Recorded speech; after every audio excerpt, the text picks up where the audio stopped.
a smashing start to the show, Connor. You could say that. Me smashing a beer was a great little start on the way down. Smash. It fell out your Smash and pass. 6-pack. That's right. So this sexy six-pack, not the actual right beer 6-pack. Yeah, one of my abs just fell out and smashed. Are we going back to old roots of the show where we would smash beers? Not literally, like you. That was no pun intended. Gotcha. We actually just drank beers like every show.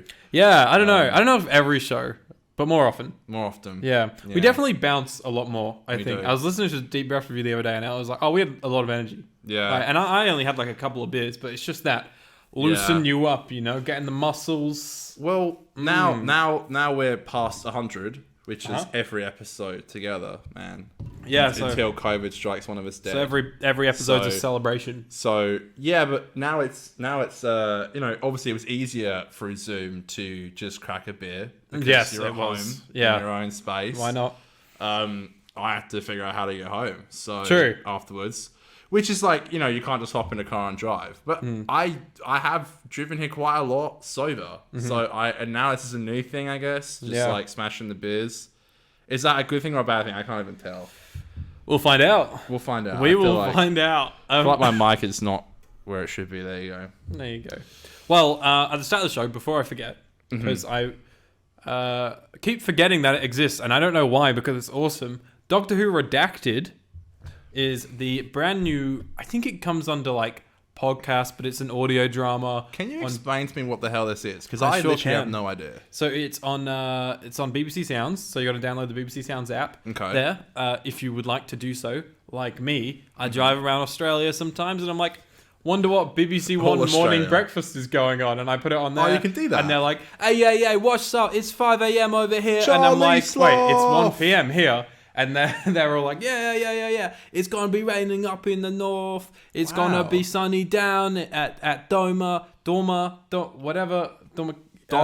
What is it? What am I trying to say? Dormer? Denver? Not Denver. No. The one near the seaside. Dunsborough. That's by the seaside. The one like when you go, if you go to France and you get on a boat. What's that? Dunkirk. No, it's not Dunkirk. But like... Our 50% of our audio are from France. No, 50% of our listener base is the UK, according to the stats. Yes. So, British show. 50% of the 50% podcast listeners now are screaming at us. Hello, being like, "It's fucking. Is it Denver? New episode of 50% today. Denver. Is that Is that where's Denver? Denver Broncos. Denver in France? Don't know. Man needs to watch City of Death again. No, it's in the UK. It's like if you get on a boat from the UK to go to France, there's like a main specific between suburb. France and the UK? No, it's not like an island. It's like you go to Hillary's to get on a boat to go to Rottnest. Yeah, Rottnest, yeah. Like it's like the Hillary's of England. Okay. Right? Yeah, I don't know. I don't know. But that's going to drive me insane. I've literally been there. Oh my God. You've been there yourself personally? I have. Okay. I caught a boat from there to get to France. So, wow. What is it called? It does start with a D. It's got to. D's nuts. Okay, let's move on. This is... Redacted. Yeah. So, it's basically an audio drama, right? But it's actually made by the BBC. It's not Big Finish. Technically, this should probably be classified as canon. You know how Big Finish, it's always kind of like, you never know what's canon and what's not. Mm-hmm. This, it's a proper BBC thing, so I feel like maybe it is. It's got a little bit more legs behind it. What is awesome about it is that it is about three women, and they're just like trying to solve this mystery of basically the Doctor has vanished, but without a trace in terms of the name Doctor. Everyone's forgotten about the Doctor. No, everyone that's met the Doctor has forgotten the Doctor. Very few people remember, i.e. the Doctor's companions. That's pretty cool. And those companions are being like hunted down and stuff. It has a great cast. One of them is a trans woman. So it's very good for that community to finally sort of get embraced in Doctor Who a lot more. And I believe Juno Dawson, I think is rings a bell, her name. Yeah. who wrote the whole thing. Uh-huh. And I believe it's not the Doctor Who side of it, but the character journey of those characters maybe rings quite true because of who it's being written by. Okay. Only 2 of the episodes are out so far. They're 20 minutes long. They're so easily digestible. Okay. And it's full of all sorts of little nuggets. It feels so connected.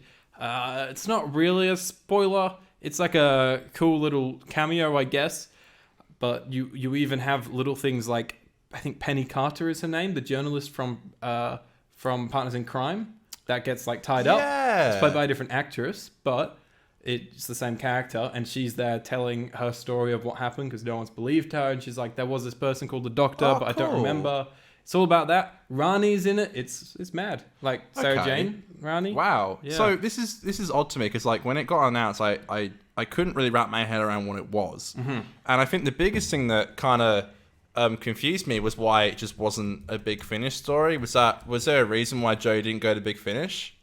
Well, Jodie's like hardly in it. She's had like 2 lines so far. Oh, so she's not really in it at all. No. Oh, okay. It's not her. So it's like a side adventure of companions. Yeah. Oh, okay. Okay. So she's not. Okay. Yeah, but Right. I thought it was a Doctor Audio adventure. No. Right. I'm sure she'll come into it a little bit more. I'm keen. I mean, like, I don't really, I've struggled with Big Finish in the past. I haven't even checked out the Eccleston stuff. So, but I've heard this is really, from everyone that I talk to, and on Twitter, I've heard that it's really good. Dover. A fucking to dozer. Calais. Dover. Or you can go Dover to Dunkirk if you would like. Dunkirk. There you go. It was close. But Dover is the place I was talking about. So you can connect to British radio stations Through the BBC Sounds app, yeah. Crazy. Like just through Wi-Fi. Yeah, they need to do something like that in the US, definitely. I would have very little interest. No, just because of Sirius FM with like Howard Stern stuff, I would be seriously interested in that.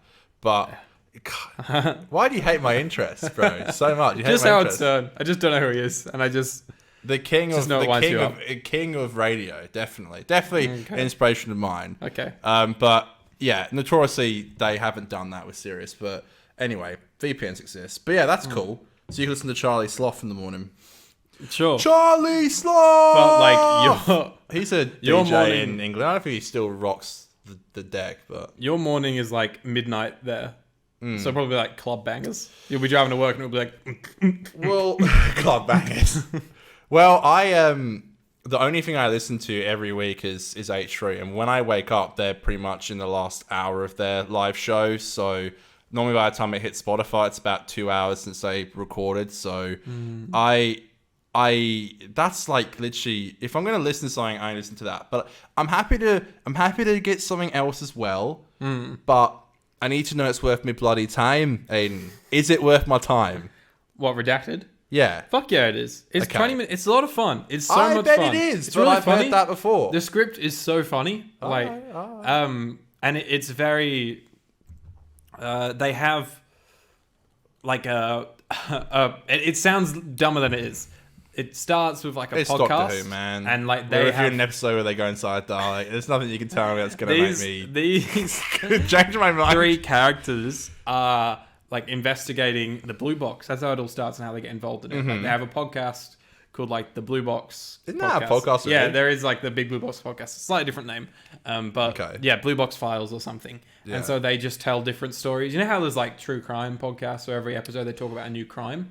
They do that, but every episode they talk about like a new possible sighting of a Blue Box, and they talk about. I see. Okay, look, it sounds fun. And it's really I feel like that sounds cringe as fuck. But if you actually listen to it, their That sounds pretty chemistry cool. is so fun, and it feels like a proper podcast. It doesn't feel scripted. It feels like people having a laugh. Okay. And they're really, really funny characters. Okay, look, it sounds really good, and Do it, I'm Connor. always for stuff like this. I think it's great.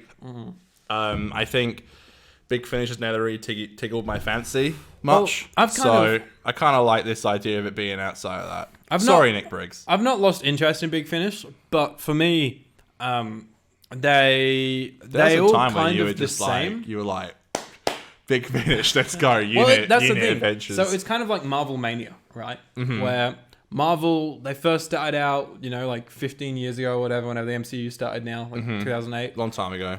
And those movies each kind of had a different bit of character, right? Like they weren't all the same feel. And listening to a lot of old Big Finishes, that's kind of the same feel, where it's like the different stories, different tones. Whereas now, Big Finish is kind of like Marvel, where you're putting all these different mixtures of characters together all the time. Right. But they all sound the same. They all have like a big action sequence, and then it will go boom, boom, boom, boom, boom, boom, and then you go to the next scene, and it's like they all flow the same. They all have a very similar structure, and they just all sound the same. What I like about Redacted is it's like a new player has come into the audio drama thing, and they're like, okay, we're going to do it differently. That's what I think I like the sound of. Whilst it's still an audio drama, so there's elements of it that are similar. It does very much feel like a totally different thing, rather than the people that have been running Big Finish for the last like 15, 20 years. Yeah. And that very much is all them kind of sounding the same, and all their voices. I think, I'm not saying it is competition in the sense of that word, but I do think competition is always good. Like, I think if this maybe gives Big Finish a bit of a kick up the arse to maybe get some new people, i.e. me, invested in possibly buying one of their box sets, and that's great. I know people who love it, and that's most people I've heard really like this stuff, but I've heard a few people say, like, I wish this kind of writing was done for Jodie Zero, which literally only has one episode left now, so that's dead and gone. I feel like it would be awesome if this was a proper like live action spin-off, because it's okay. It's fuck you, Aidan. I need today you're gonna bring this up, and I was like, "There's no way Aidan's gonna convince me to watch this." The easiest thing I can say is they're literally 20 minutes long. Okay, yeah, like they're so digestible. Right. Yeah, look, I got a big drive on Wednesday.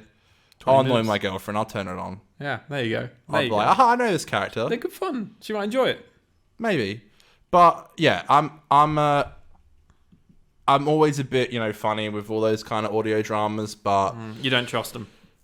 No, I don't trust like that, Why don't you trust him? But I don't know. I should. And I will. Okay, all right. I will. I think I've said this before, so everyone can call me out. I think I said... will listen to the Christopher Eccleston box sets. Yeah, you remember me saying that? Yeah, I do, many times. Hasn't happened. Nothing's really enticed me to do it. And I even heard they're not even that great, so... No, they're not. There's good episodes. I haven't bought the latest box set. Yeah, it's a new... Is they called series or something like that? Yeah, so the first series was... There's a new one coming out this year, I think, as well. Yes, that'll be series 2. So the first series was 4 box sets. Okay. So those 4 have all come out. I didn't get the last one. I might do eventually, but I've just kind of dipped out of Big Finish. I'm slowly chipping through a unit box set, but when it's audio, it's not like sitting down and watching something on TV. It's just like I always find it hard to find when I'd listen to audio. Almost. Yeah, that's the thing. You've got to be paying attention. And I hate that. That's our phones ruining our minds. I feel like where you have to constantly be paying attention to something. Well, it's just like listening to a podcast, though.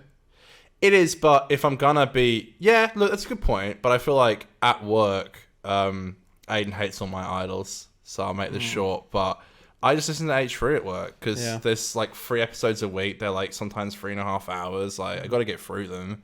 I listened to every episode this year. I plan to get through the whole year, listen to every episode that they drop. I'm a dedicated fan, okay? So, like I said... If it's got to be worth my time, I tried spare parts. I like spare parts. Yeah. But yeah, I think I'll listen to Redacted. Is that what it's called? Redacted, yeah. Okay. Yeah. All right. I redact my statement on saying I won't listen to it. Without listening to Howard Stern, I know nothing about the guy. All my rude, derogatory I don't think I've ever said anything bad, but I just cut you off whenever you talk about him. But that aside, I think it is good to try to listen to a couple of different podcasts here and there, just because that way you hear like what works and what doesn't in what you like to... H3 I listen to every week. Howard Stern I can't listen to. Oh, isn't Howard... Oh, right, sorry. Ethan Klein runs H3. I get you. Howard Stern is an American like radio host on Sirius FM. That's why I said about the... Is it okay? Don't worry. And now that's what I call comedy podcast replied to a tweet. Okay, awesome. Yeah, I agree though. And to be honest though, I listen to that and I listen to this show because... maybe a little bit vain and also maybe a little bit wanting to improve the show. I love my opinions about Doctor Who. Yeah, well, I want to improve the show as well. Speaking of opinions of Doctor Who... We're the best podcast. Should we give some opinions of Doctor Who? 50% podcast. Was that a good segue or a bad segue? Yeah. I forgot for a second there we were even reviewing an episode of Doctor Who. So did I. I was just too busy talking about Redacted, talking about podcasts. I'll watch it. Listen.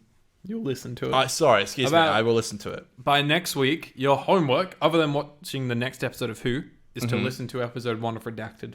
I can probably fit both in. It's literally 20 minutes long. By that time, they'll probably be free. You can have a shit. So that'll be 60 minutes. Oh, right. They will be free probably by right, then. Yeah, I can't just stop it at 2. I've got to go to 3. You've got to go all the way, baby. All right, the way. Yeah, good. Commit or get out. That's all I got to say. Okay. Today, kind of briefly mentioned earlier, we are talking about Into the Dalek, which is the second episode of the 8th series of the British science fiction television program Doctor Who. It was written by Phil Ford and Stephen Moffat and directed by Ben Wheatley. Broadcast on the 30th of August 2014. In the episode, Peter Capaldi as the 12th Doctor and Clara Oswald enter the body of a damaged Dalek captured by rebels to determine what is making the usually hate-filled creature good. Nice inverted comments there. Well, it's got it on the Wikipedia page. Good in comments. I don't know why it had to be in commas. You could have just said you didn't need to put good in commas. Right. But they're like, you get the idea. Or quotation marks, rather. Yeah, so Ben Wheatley back to direct, who directed Deep Breath, and we both said he did a great job. Such a lovely presence. Yeah, great job with this again. Oh, man, I loved it. Mm-hmm. They have such a distinct feel, Deep Breath and Into the Dalek. They really do. Really there's such great stuff dark, in this. but not like they're trying too hard. I love it. I think it's great. I really do. Great tones. He never came back, did he? No, that's him. He's one of those directors that I would love to see pop back up, like a Euroslin or sorry, did I say Euroslin wrong again? Eroslin, how are you supposed to say it? Yeah, I don't know. We've been corrected apparently. Yeah. The entire way through the RTD era, we said Euroslin wrong. Yeah, but Uroslin. I'm sorry, Uros. I'm sorry, Ruru. You know, something like that though, that would have been awesome. It would be awesome. It's weird, like well, even Jay's era had what's his name? He came back. It's Jamie Magnus Stone. Yeah, he's a great director. Yeah, and he's really good. It's I like how her era had something like that, but Matt's and Pete's have directors just popping in and out. They're like, I'm here, I'm done. Pete at least got Talele. Oh, true. Rachel, sorry. But other than that, I'll eat my words. No he got consistency. Rachel, actually. Yeah, but Matt got no one. Matt got no consistency in directors. No one. And then because you get Russell, who has there's the two main directors, Lynn and Graham Harper. But then you also have James Strong, who pops up fairly frequently. Like a few other ones that do pop up like once a season, or maybe they'll do a few episodes one season, then come back a couple of seasons later and do a couple episodes. Whereas Smith's seasons were just just each director did like 2 episodes. I think there was like a couple there was one guy that did like Impossible Astronaut, Day of the Moon, A Christmas Carol, and Pandora Opens Big Bang. I don't know why I said that backwards. But nah, it's alright. I got your drift. I know. It's like even stuff like, remember we were saying like Time of Angels, Flesh and Stone was so well directed, like these 2 episodes, and then never came back again. Never. And it's like this. It's like there's some really great stuff in here. So. You know what this episode's kind of like? What? It's like an episode of the Magic School Bus. Yeah, true. Yeah, they go on. I used to read those books as a kid. Did you? You didn't watch the cartoon, the anime? Nah, not much. I'm into the books, man. Oh, you're such I'm a into purist. That lore of the I didn't feel like it really the Magic School Bus connected lore. to the screen very well. Oh, right. I'm one of those people who read the books. Oh, so. Right, an OG fan. I have seen the TV show though. Yeah. Don't they get small and they go into things, right? That's like what happens. Yeah. That's this. Yeah. Moffat be watching too much Magic School Bus in his spare time. I remember the synopsis, or just maybe not even that. Like this episode idea got leaked before any trailers or anything like that. I remember you saying this is the fucking dumbest thing I've ever heard in my life. I'll say I think this is the first time I've watched this episode and enjoyed it. Oh god! Because in the past I've been like, what a dumb idea! Like, it's so stupid. Why are we going into a Dalek? And there's bits that take me out of the episode, but I think it's a solid, good episode. Do you remember me always absolutely loving it? No.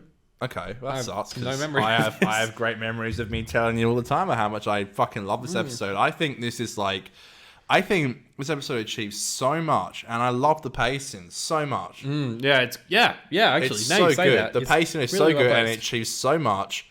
And by the way, Phil Ford back from Wars of Mars. And Dreamland. He comes back. Let's not forget Dreamland. Sorry, Dreamland and Gwen's wedding in season 2 of Torchwood. And a bunch of Sarah Jane. Yeah, I love Phil Ford. I think he's great. I love Dreamland. I got it tattooed on me.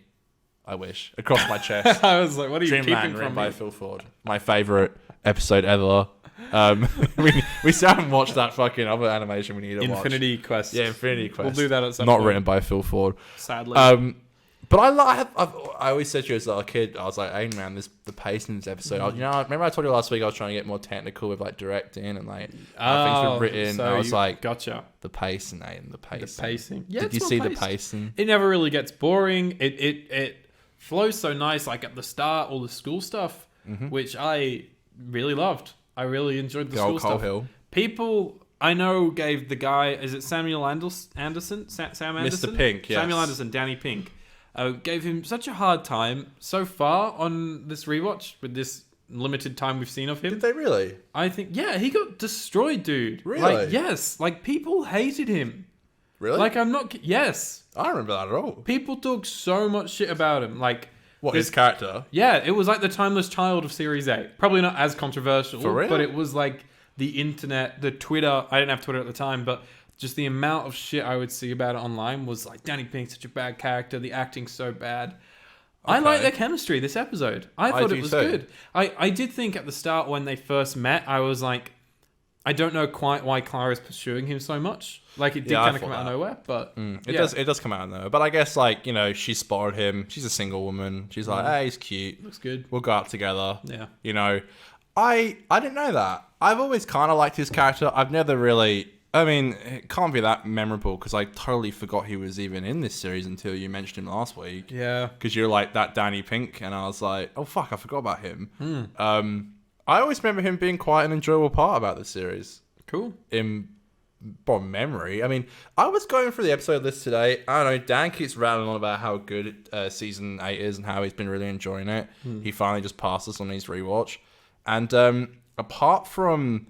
next week's episode and maybe in the Forest of the Night, I really do think I'm going to love every episode because it looks really solid. The lineup looks really good. I've got to say, like, going through Series 7 and even, like, some of the last of Smith's episodes, like, it was still quite often like, oh, we really got to watch it this week. And then we talk about it and we, like, the best parts of those episodes I felt were when we, like, talked less about the episode, right? Just because it was... the same thing every week. It's like Doctor New Planet, which is the same thing as this. I mean, that's just Doctor Who in it. But, like, I just feel like it's so much more well crafted. I agree, man. Yeah? Yeah.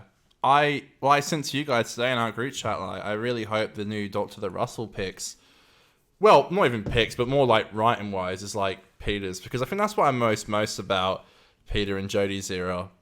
It's because I wished, I loved that. There's even this great scene in the beginning where like he saves the soldier and she doesn't say please and he's like, get it right. Like, yeah. Respect the fact that I saved you. If you kill me, you'll die in this shit 'cause you won't even find a light switch. Like, he's funny. So fucking, he's stern and he's like straightforward. He says it how it is. He's Howard Stern. Sirius FM. I watched this and look, I've not seen Series 8 in years. Oh, like, same. I couldn't tell you the last time I watched any of these episodes. I don't think. Like, I really me too. Have barely touched this series since probably like maybe 2016. But I don't think we really liked it that much as well. I never touched it much. Yeah. It was never on my rewatch list. Like, if I was randomly picking an episode to watch, I would never go over this series. Yeah, neither. But, A, I'm loving it now. B, I can't remember what my point was. That's good. Oh, but basically, I forgot how different Pete's character was in Series 8 than he was. It's very different. Because my memories of him is like Series 10, just because that's... Even though I've only rewatched Series 10 once, and that was immediately after it came out, so I've seen most of the episodes twice, he is obviously a bit more mature almost, and like, he's like, I get what you mean, goofy. Like, he is goofy, but also like he's like, you know, working at the... What I mean by mature, it's weird because he is goofy and mature, but like, he's also working at like the university.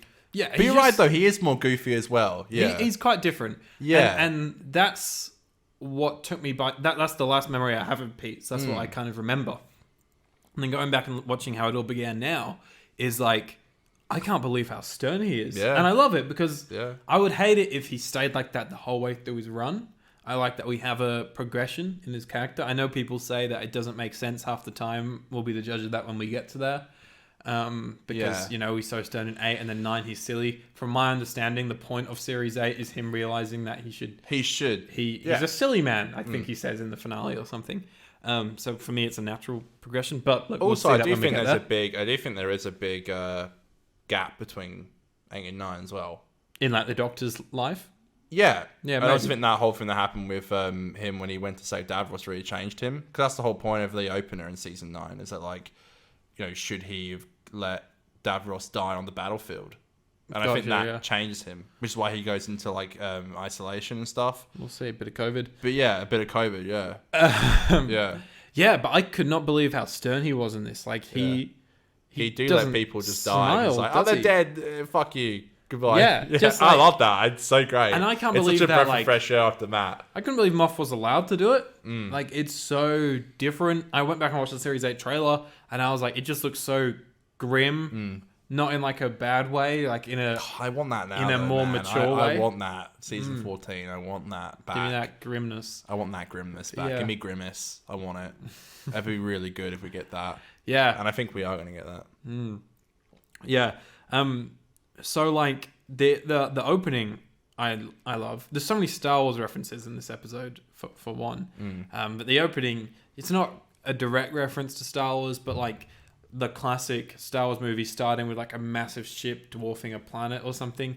This was like a massive ship, and there were different shots, but you could tell they kind of went for the whole thing of like massive ship versus small ship, and there's so many shots that juxtapose those ships together.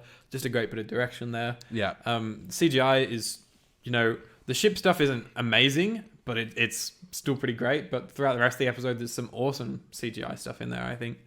But the shootiness, the score, fucking hell, I could just froth this episode, man. I've always loved it. I really always have. Yeah, the opening is sick. I've always loved how much, again, like I said, they fit in the episode. Like the opening, and then when they land on the Aristotle, I think it's called, and then they're like, we need a doctor. You get to see the doctor looking at the patient. You don't get to see it. Then it cuts to Coal Hill. And then they have the whole Danny Pink and Clara stuff. And then the doctor picks up Clara. Which connects into Deep Breath with the coffee. That was awesome. Yeah. It was really funny. I always thought, like, I stood up for Danny Pink, but I never, like, loved him. I was like, yeah, he's a fine character. But I genuinely was chuckling. Well, at 5:30 this morning watching this episode, I was chuckling as Danny was banging his head. It's good and the stuff. way that, like, it cuts between what he should have said versus what he did say. I love was clever that. and funny. Script-wise, I think this episode is really great. Yeah. Like, I love all that stuff. I don't want to sound like a broken record by saying pace and heaps, but this is my point with what I had with Legends of Sea Devils, where I didn't understand why there were two writers. For an episode like this, where it's like juggling so much stuff, it would help with being like another person in the room, being like, okay, how can we fit this in? And even the writing-wise, when Doctor picks up Clara, they have that conversation, the TARDIS like, I'm a good man scene, which is perfect. And it's like, I need you. And then it cuts back to then the Doctor seeing... It's almost like... chronologically, I think that's the word. It's out of sync, because then Doctor sees the Dalek and then cuts to the Clara stuff, and then you get to see his reaction to then the Dalek, and he tells Clara the story and they land on the ship. It's so good. Love that. Great. I love playing with narrative structure. Yes, narrative structure is probably a better word. Yeah. All of my shorts, definitely more successful than others in parts, have all, except one, have all played with structure. Let Me Be as an example. Which, by the way, is a trailer for that. If you want to go watch that, that's good. Now that I've said it, I'll link it in the description. In the Maliption. What? In the Maliption. In the Maliption. I don't know what that means. Yeah, the description. But yeah, we released a trailer. Yeah, proud of it. Looks cool. Sounds cool. The fuck was I saying before I just about myself? The structure and the story and all that? Yeah, no, and I just love that. Like, Nolan's films do that great. Like, I love like Nolan Dunkirk films are really enjoyable. Yeah. I don't love them because they are just big studio things a lot of the time, but they're good. Good. Dunkirk they're good at that. You've probably seen Memento, right? Yeah. Which is amazing. Yeah, it's so good. My favorite is Prestige, but yeah, second will be Memento, just because what they do with structure. If you haven't seen it, it's really good. A film in reverse, isn't it? Is that it was a couple of years ago I watched it. Yeah, it's like I can't remember me like you know how like it's kind of like, you know, Pulp Fiction almost, I think, like how it's kind of like different in Pulp Fiction's like 3 different stories though. Yeah, but no, I know, but I mean, like, you know, I'm saying like it's kind of like this in like the idea, like it's kind of like, you know, different times, different I don't know, that was a bad example, but anyway, it kind of reminded me of that. Memento, it's like you basically start the movie at the end of the movie, and every scene, obviously the scenes play out. Everyone talks in the right order. We're not like talking backwards. Yeah. But the actual order of the scenes is in backwards, I'm pretty sure. Yeah. But then it crosses with the present, doesn't it? It cuts back.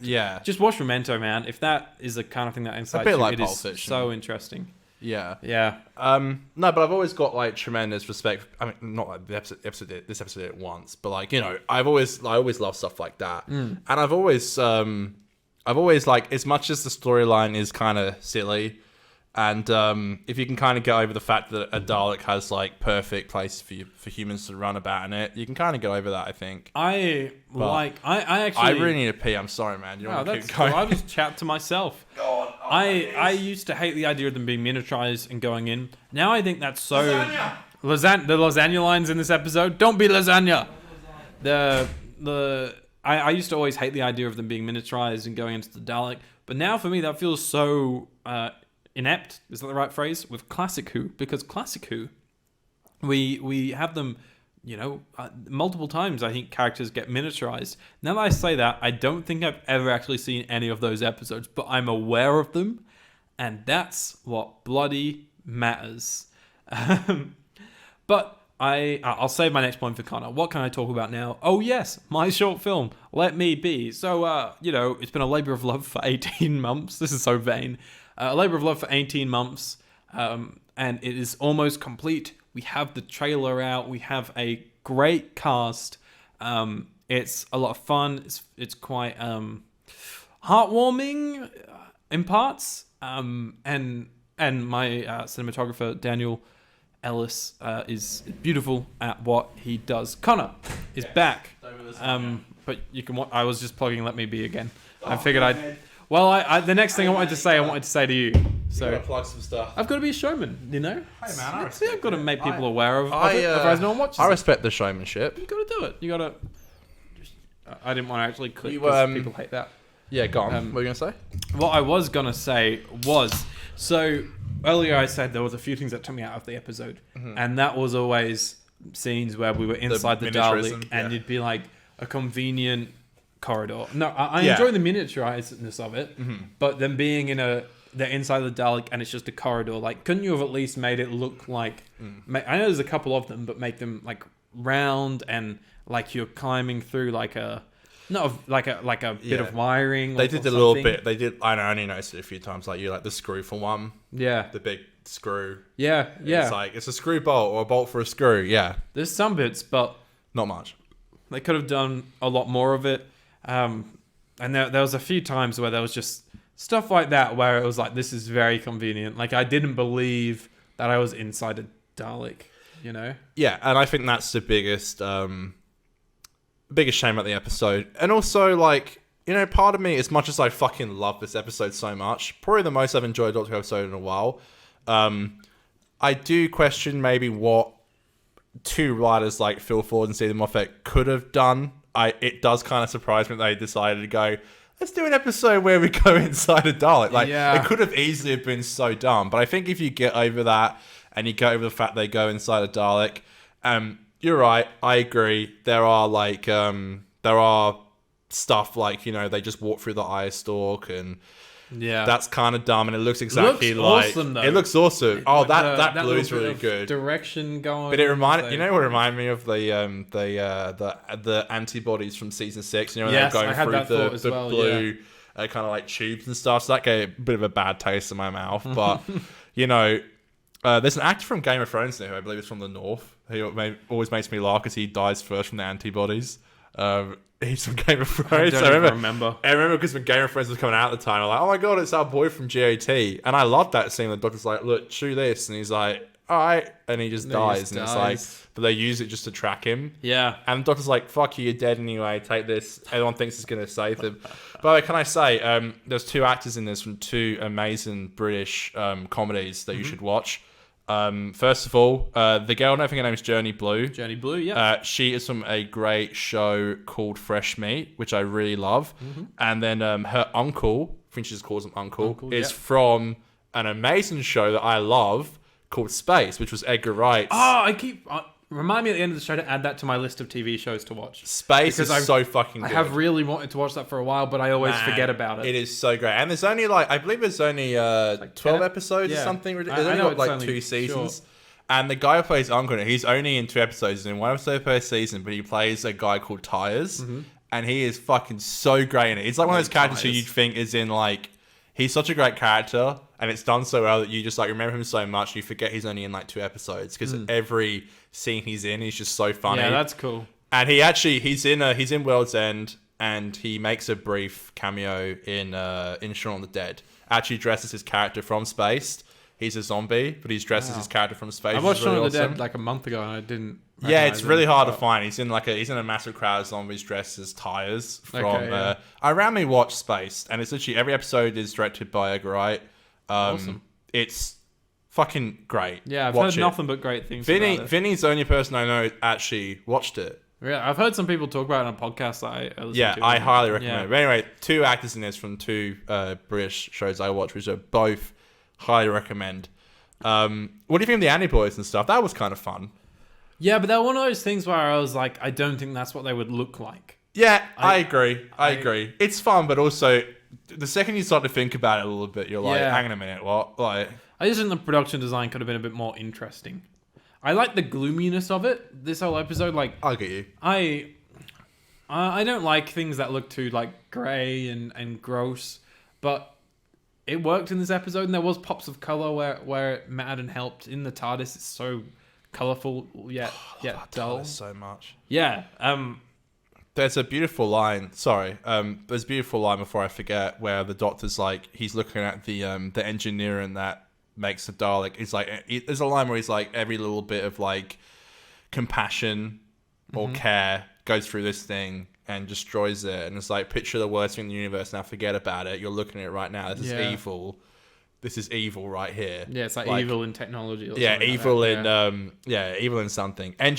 Evil in engineering. Yeah, and I think that is it's lines like that where I'm like, okay, Stephen and Phil are such a great pairing together. I wish we got to see more. Yeah, but he's never come back after this. Phil obviously not Stephen. Stephen pops up quite a bit here and there. But it would have been awesome to see him.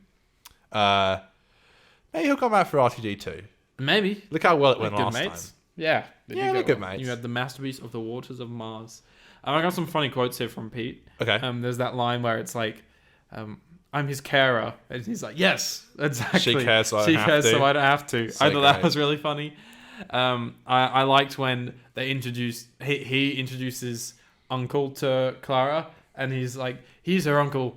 At least I think it might be. Might be. I making that up. I might have made it up to pass the time. Yeah, or something. I thought that was really. She's funny. got a gun. She's a soldier. Yeah, I love that. Yeah. And there's another line, not necessarily funny, but I thought it was interesting. This is probably one of the first times a character's first experience of the TARDIS has been from inside the TARDIS, and she steps out and she goes, "It's smaller on the outside." Yeah, it's a lot better the other way around. And I always thought, that's a lame just a spin on the bigger on the inside thing. But I was like, no, it's actually kind of funny, because if you do, big thing, no one actually really gets, what's the word? No one's first experience of the TARDIS is seeing the inside of it, first. Then seeing the outside. Gets transported inside, materialized in the TARDIS. Sorry, I should say, yeah. And when he's it's more impressive if you do it in reverse. Yeah. That was cool.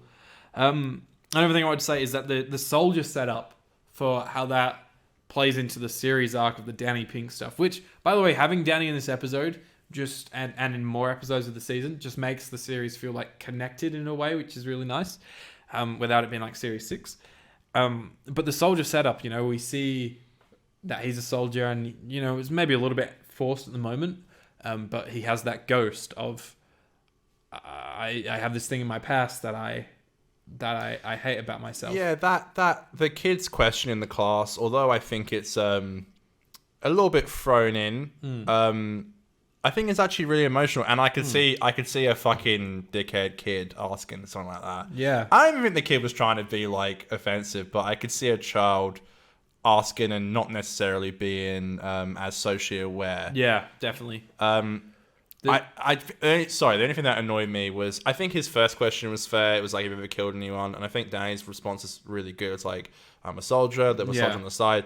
But then like the kid asking again, did you ever kill someone? Like that was it wasn't a bit a soldier. specific. And I'm like, hang on a minute, kid. Like surely you read the room enough to be like, the guy is clearly upset. Yeah, you know.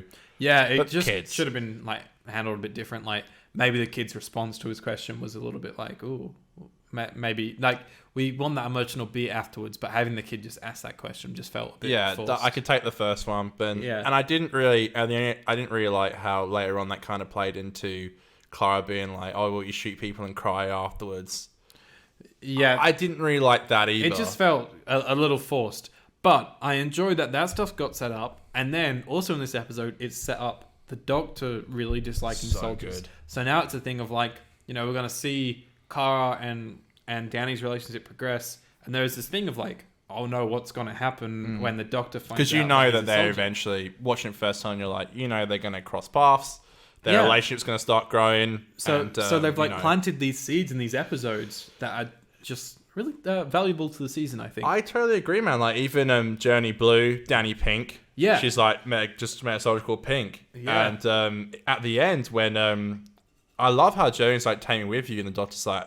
Again, we're talking about this bluntness of the 12th Doctor. He's like, I'm sorry, like, fuck you, I don't take soldiers with me. I wish you weren't a soldier. And then the finals in the episode, which I think is perfect, by the way, is when... Danny's like, so you really want to go get a drink with me? And Clara's like, yeah. And he's like, I thought you didn't want to date a soldier or be around a soldier. It's like, nah, not me. Yeah, it's the Doctor. Such a great last line. It's perfect, not me.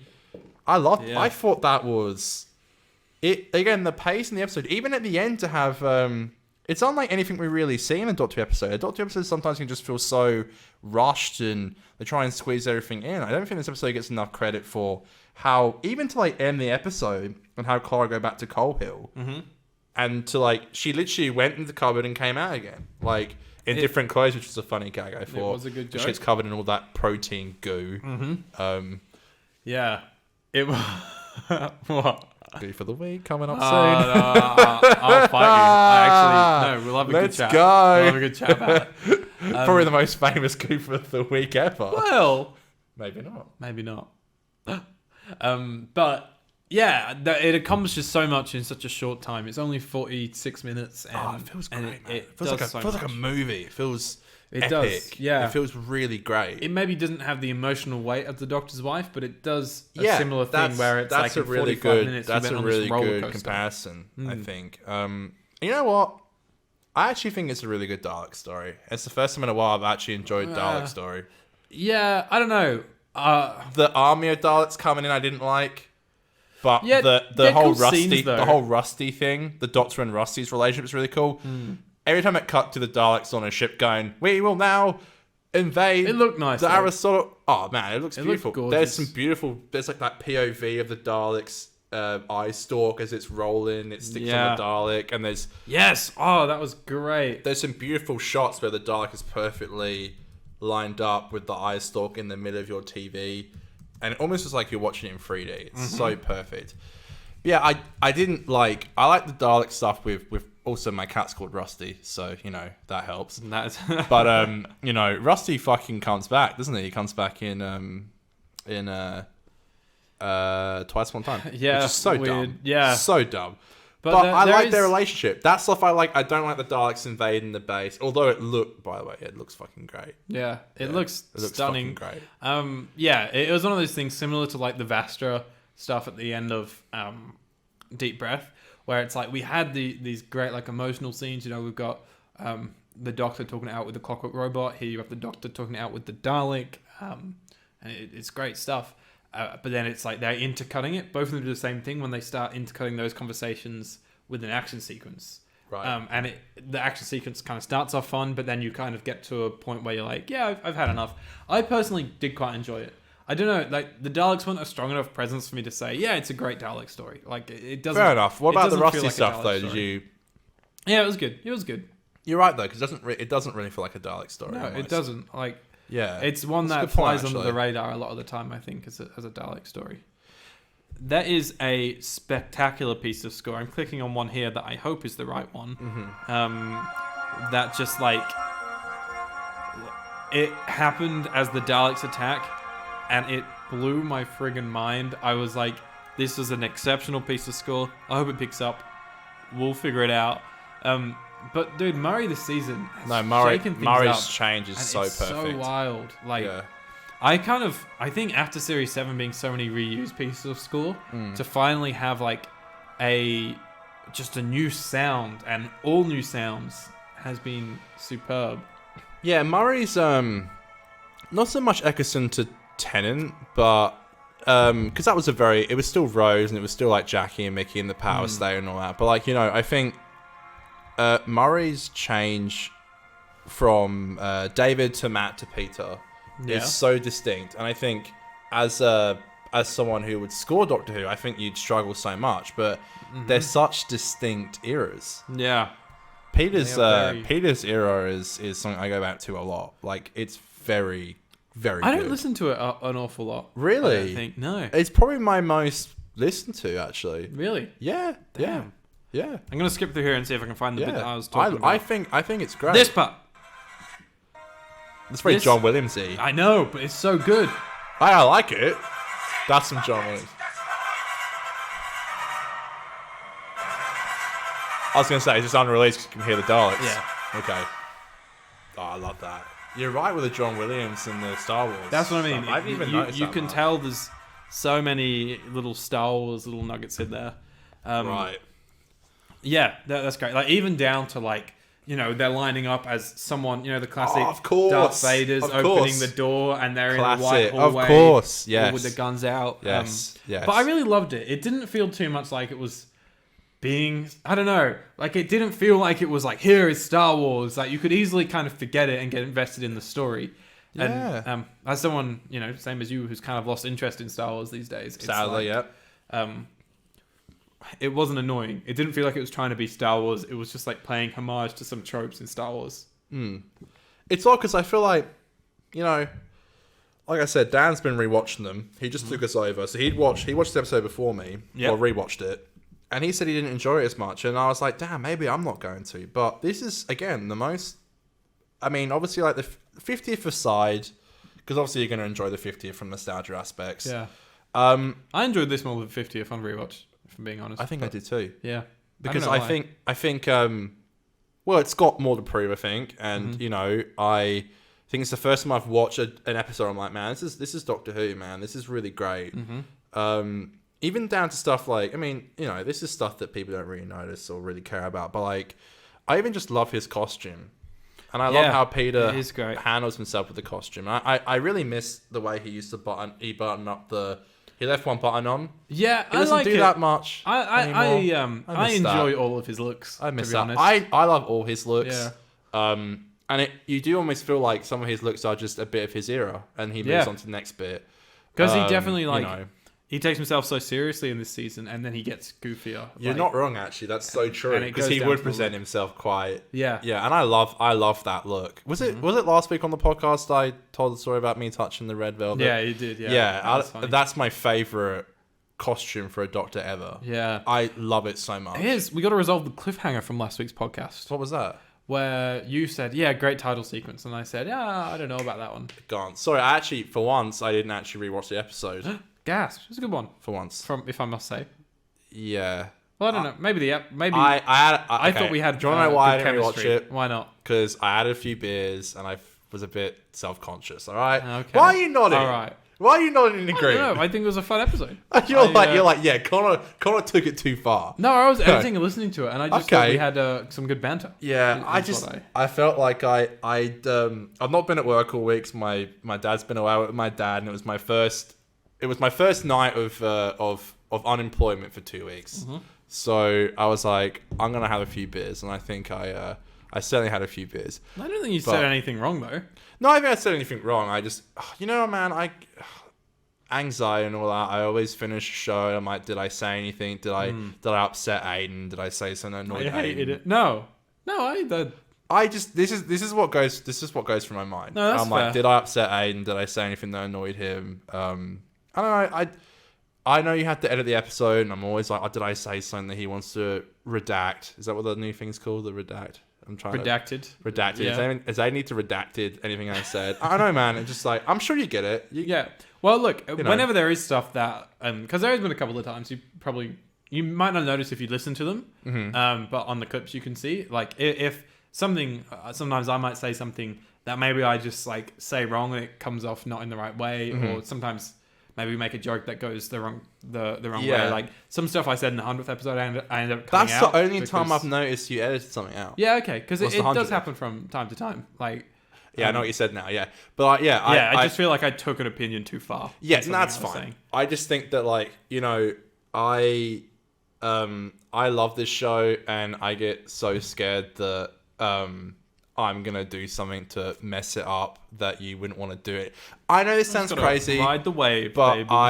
I have really weird anxious issues. Like I spoke about last week when I said that story about how I was convinced my friends in high school just didn't like me, and we said this after the show. We had a bit of a conversation after the show. Like I'm obsessed with people liking me. Yeah, sure. If people don't like me, I take such offense and I'm so hurt. Yeah, I'm like, my god, like that hurts so much. And I think obviously you can't please everyone on a show, but I was like, I don't know, I just thought I got a little bit drunk. I noticed when I went home I was a bit Leery, and I was like, did I say anything? No, you didn't. You were fine. I know you go through it, and I know you wouldn't stitch me up, but I was like, when it went on air on Monday, I was like, I might just leave that one. Yeah. I might just not check that one out. Maybe one day I'll re-edit. I'll cut out different parts of the show and make a sentence. Yeah, there you go. Didn't and actually you can say. stitch me up. Yeah. Also, if you notice tonight, my beers aren't stacked on the fucking thing, so everyone who watches knows how many beers I had. Plus, I had 2 before I left the house, so sure. I got a bit sent. Speaking of stitching up stuff like that, this is probably there's a Do you mild. stitch your actors up? No, I mean, yeah, that's part of filmmaking. But it's when you're doing documentary is when it gets a little bit you don't want to destroy too much what people are saying because that's people's images. But in one documentary, there was this one guy. That we were... This is what you did for uni? Yeah, so we were in a workshop and I was asking some That never questions. got released, did it? It's on YouTube. Okay. I always wanted to see that. I never watched that. It's on my YouTube. Okay. Voice of I'll link that one as well if you'd like. Go on, Voice in the Maliption. Yeah. So there's a bit in that where I'm at a workshop and I let them just do their talking for a little bit, and then I ask a question that kind of maybe it's the opposite of what they're fighting for, right? So and this guy answers, but dude, his answer was 3 minutes long, and it was stop starting the whole time. And for what we were wanting to be a 10-minute film, we couldn't use it. But what he said, what he was saying, was really important, right? Yeah. It was such a big part. And we're like, fuck, what can we do? And we genuinely stitched that 3-minute thing into one sentence. We cut sentences together. It sounds supernatural. It sounds like you don't notice it at all. I was so impressed how my editor did it. And we had to cut a lot around that point to make it kind of work. Because you could obviously see that his words weren't always flowing the way that they should with his... So just put some B-roll in the background or something? Yeah, we did some B-roll, some stuff of me being and some bits were kind of from behind him a little bit.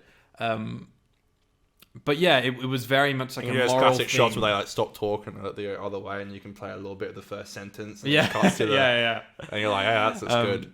But that was a moral thing because we were this isn't exactly what he said, but it's the point of what his argument is being summarized in one sentence here. Right. I don't know. I don't even know how the hell we got into this conversation. I know what you mean though. Sometimes when you're filming someone or doing something, they don't. I've had people on our other podcast before. For Mitchell, for example, who has nothing to do with any of this film and stuff. We film episodes sometimes where I'm that's never going to air. And he's like, why? And I'm like, well, first of all, it was like, we were just chatting stupid shit. Like, it's funny for us. Yeah, but like, not for other people. I don't, and then like, sometimes when you're like maybe filming a documentary, people wouldn't know to like, they're like, oh, I have to edit this later. Maybe I should summarize my thoughts up into like a minute. Or a sentence, which is hard, but you know. The most awkward thing I find when doing docos, and also like, it's funny, it comes down to like some wedding stuff as well, because I've done a couple of weddings where they kind of want it to be a documentary in a way, where I sat them down and asked them questions. Talk to like the bridesmaids and stuff. Yeah. And in that, I have to be like, at the start, I'm like, okay, so... remember to keep it a bit short. There's a few things that are going to be kind of weird about it. One is that I'm not going to respond to what you're saying till after you've finished talking. I'm not going to be there like, oh, yeah, because then... Well, like, and what about this? Almost like... Well, if you sit there going, yeah, no, I agree. For a wedding video, it gets my voice on camera, which you don't want. Right, yeah. And B, for a documentary, it's so annoying. You don't realize how much in normal conversations you go, yeah, okay. Bro, do you know, that's so weird you said that. I've noticed myself, and I've been trying to stop doing it, and I've been doing it this episode. Where you say something, I go, I think it's kind of fine on podcasts, because you bounce back around like that. It is, but then I feel like surely people notice it, and it's so annoying. I don't want you to think when you're talking, I'm not giving a fuck about what you say. No, it's you're listening. Here goes the anxiety again, folks. That's what's weird. It always comes down to this. That's what's weird about doing those sort of interviews, because it's like you're like normal social cues that show that I'm interacting with what you're saying. I can't do because it's invasive as to the filmmaking process. One other thing is that at the start I have to be like, so your answer, can you include my question in your answer? So if I'm like, oh, what's the weather like today, Connor? Instead of you just being like sunny, you need to be like, the weather today is sunny, you know, so that way you don't have to have my question inserted into the documentary. I say, yeah. Which is difficult. Participatory documentaries, which is like what Louis does and like what my doco is, they're fine because obviously you're a part of the documentary, so you asking the questions is fine. But when you're doing other things, even things like reality TV, right? Yeah. Like the Kardashians and stuff, it's so rare that you'll hear. I didn't last when Nicole puts my girlfriend loves it, dude. The new Disney Plus version is so bad. It's even worse, dude. I've heard stuff. Yeah. Do you know what though, man? I watched a lot of Louis. Not to be that guy, but I remember telling like you guys to watch it, and the only person I knew who watched it was your friend Andrew. Yeah. I hope he doesn't mind me saying his name. Big fan? No, he's a big fan. I remember saying, you guys, do you watch Louis through? And you're like, oh, I think Andrew does. Not trying to call you out for not watching him for a while, fine. But every time I watch documentary of his, I'm like, man, I really want to do something like this. I love it, dude. It inspires me so much. Weirdly, he inspires me a lot as well. Yeah. That documentary that I made, it did quite well in the school. Do I say this now? It just sounds like I'm going to flex. No, go ahead. It's like often used as an example at the uni for the documentary course. Thank you. But a criticism that I got a lot from students, maybe some more narcissistic members of my cohort, were like, oh, you just copy Louis' style and stuff. And I 100% hand on heart, before making that documentary, had never watched a Louis. Because you hadn't, and I can attest to that. Yeah. Because what we got to say really, I can attest to that. I'd seen like one or two, like in class, you go through different types of documentaries, and I'd seen like one or two like minutes, like they show you clips to show you what it's like. Yeah, Louis is the guy though. So after that, I heard that, and I heard people saying like, yeah, it's a similar style to Louis and stuff, and I was like, I've got to watch this Louis guy, right? And in about like 3 or 4 months, and what was great is Nick and I, my girlfriend, don't agree on a lot of the same film stuff. Like there's not a lot of things that we But you love Louis.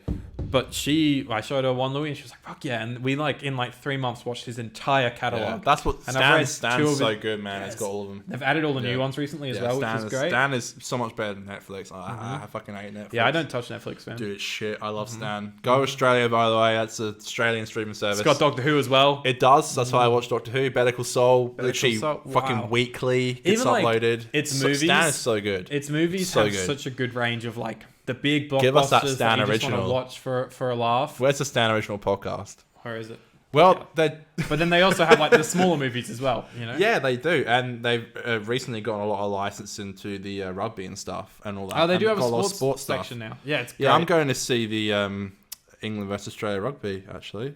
I'm going to go see the... it's not the same thing. The Red Devils. I'm going to see Man United versus... Do you get the tickets? I think so. Yeah. Mum's doing it. Yeah, I want to go do that. So I know, man.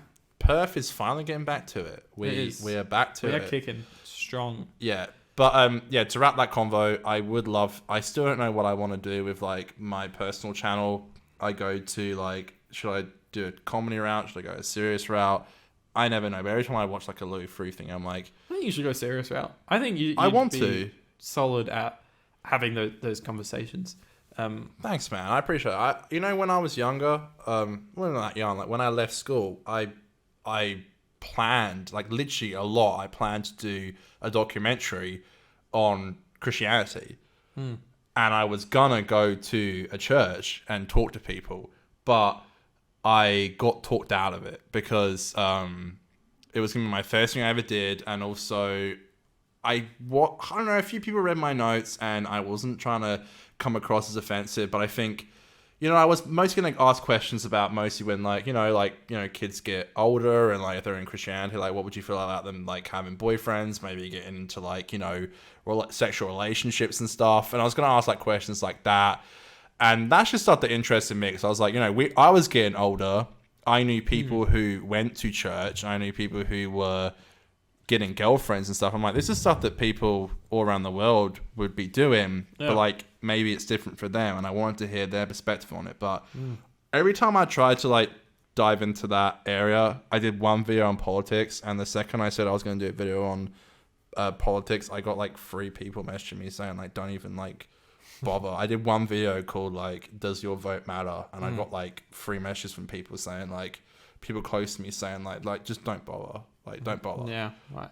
I guess you just gotta go for it. Do what you want to do. I'm glad I didn't do those that documentary. By the way, not that I never would have come across offensive, but I've always wondered how like almost the other half lives. Yeah.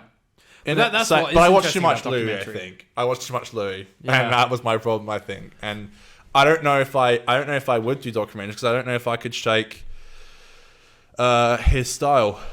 It's like the Casey Neistat of vlogging. Now I've done that. Yeah. And then I almost feel I shook that and started doing my own vlogs. And now I'm like, well, I start doing documentaries, do too much Louis, and then shake that and do my own style. I don't know. Louis' style though is very much like just the participatory documentary style, where you have someone participating and investigating, right?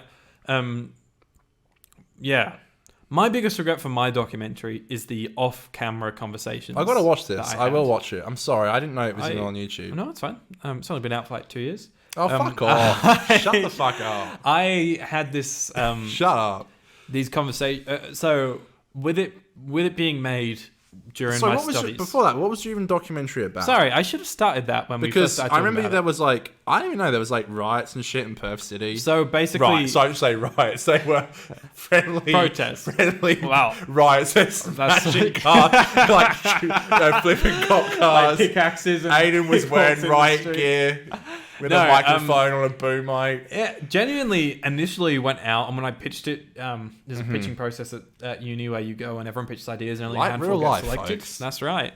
But when I pitched it, it was kind of like an environmental thing to figure out what the youth can do to make a difference. And in the process, I found like this protest group that were getting in a bit of trouble and stuff.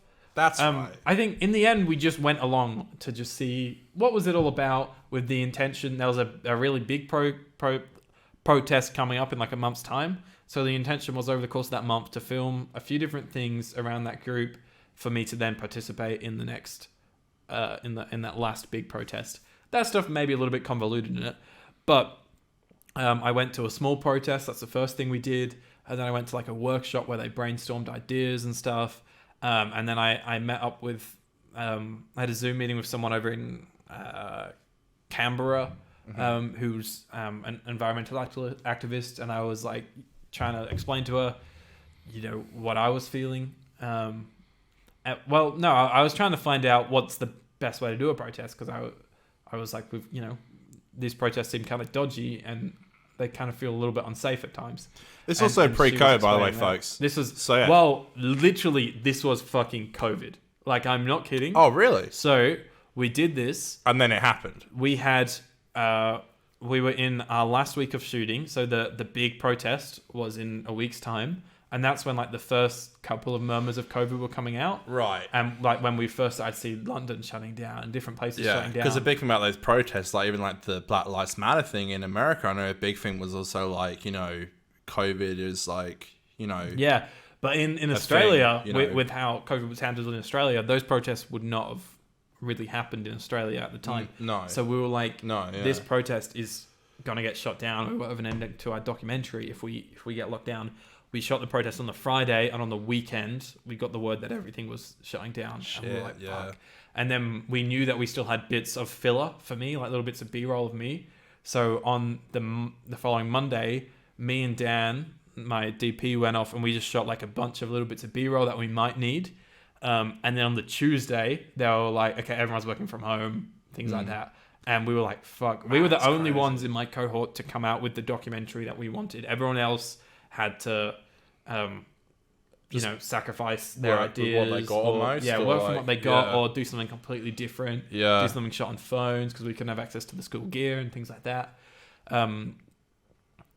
But, yeah, there was a point to this before you asked what it was about. Yeah, I was just saying, like, just how, like, I didn't want to be, like, a carbon copy of, like, Linktree. Yeah. But yeah, his style is just a participatory style. Like you'll see it watching mine. It's kind of Louis-esque. There's a lot of amateurness to it. I hold a microphone in my hand like a fucking journalist, which I hate. Yeah. Which is just weird. Nah, I hate journalists. I'm sorry. Yeah, well, sorry to the journalists. Well, Louis is a journalist. That's what he identifies as.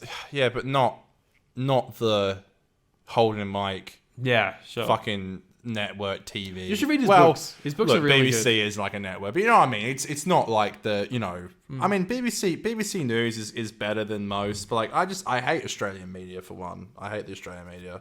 I hate the American media. BBC media I actually don't hate, but I know what you mean though. Like it's the last time I'm gonna bring him up. I'm sorry, but like Howard Stern, my hero. No, Howard Ethan H3. Ethan Klein is my hero, which by the way is going to piss off Heaps because I know a lot of people hate him. But like, I said this on the 100th episode. Like, man, he inspired me to keep going. Like, I love what he's done. I want to have a podcast in the future, like this one, and also another one, maybe another one after that, similar, all running at once, and like having the same style of content as him, and like. Sometimes I worry if I'm like, a carbon copy of him. And that this is where I mean almost. About just as long as you're watching / listening to a lot of different things. Yeah. So you'll bring yourself to it. But the more you expose yourself to different people doing things differently, the more you're like, I like that from that person, that from that person. It's just hard when you relate to someone, I think. Sure. My poor girlfriend, like especially since I've been off work all week, it's just been running on the TV, like, all day, and like when she comes back from work or goes to work, it's on, and I'm like, it's playing all day, and I turn it off when she comes upstairs. I'm like, I don't expect you to. She's watched quite a bit, but not all of it. But I'm like not a lot of the show, but of H3. But like it's such a part of me, and it inspired me to keep going. And I don't know, like life can get hard sometimes, and I think to be inspired by someone is important, but also to have your own. But even someone like Tarantino has been like accused of copying a lot of copying a lot of shots. It happens, man. Like it happens. I think we all do it. Like we all get inspired and we all get maybe a bit carried away sometimes. But I just hope the future's bright, man. I mean, I think it will be, but I just hope it is. Like we're getting older. I hope that we can. I just know how many people doubted. I don't know about you, but I know a lot of people doubted me, and it hurt my feelings a lot. Yeah. So it's hard to, I don't know, keep doing stuff like this sometimes, because I know how many people just don't, believe in it almost. I don't know. Yeah, it's because it's such an unconventional pathway. it's not something that, I don't know. And it's such a developing thing that it's, if you talked about being a YouTuber or a podcaster, it's like, you're just one of those kids that's making YouTube videos. Or it's like, I hate that. It's like, no, like this is actually it's almost an cringy industry to say now, it now. It's cringy to say you got a podcast almost, because it's like, I don't know, I feel like people almost like prejudge it, because people have always, a lot of people do now these days, but you can record a podcast for your phone, like you can just for your phone, like it's not like this almost. There's a good camera and there's a good setup in a studio, and it. Call me like, I don't know, I'm a fussy prick when I don't like talking about it almost. Like I don't like telling people about it unless I'm drunk. I'll tell people about it. But I don't talk to my parents about it. I don't know my parents. My parents didn't really know. No, they didn't even know anything about it really, actually, at all. Like, if I wouldn't have told them I hit 100, they wouldn't know. I remember that they understand what it is now. But back when I first started, they'd be like, "Oh, you're doing your talkie thingy." Yeah, the tonight. talkie thingy. And I'm like, "Yeah, we're doing a podcast thingy tonight." Yeah. Man, that was a tangent and a half, wasn't it? We went off for a bit there, talking about documentaries, talking about Louis, talking about Ethan. Last thing I will say is, like, a successful show or a successful career for me isn't necessarily about me making it. It's also just showing that hard work pays off. And part of me really just wants to show someone like my parents that, I wasn't just talking mad shit. I believed in myself and I wanted to do it. And I think that's a really good thing to pass on to people. And I think that's the thing we pass on. I believe a lot in law of attraction, manifesting. So like, people talk about whiteboarding, where you write wet ass pussy.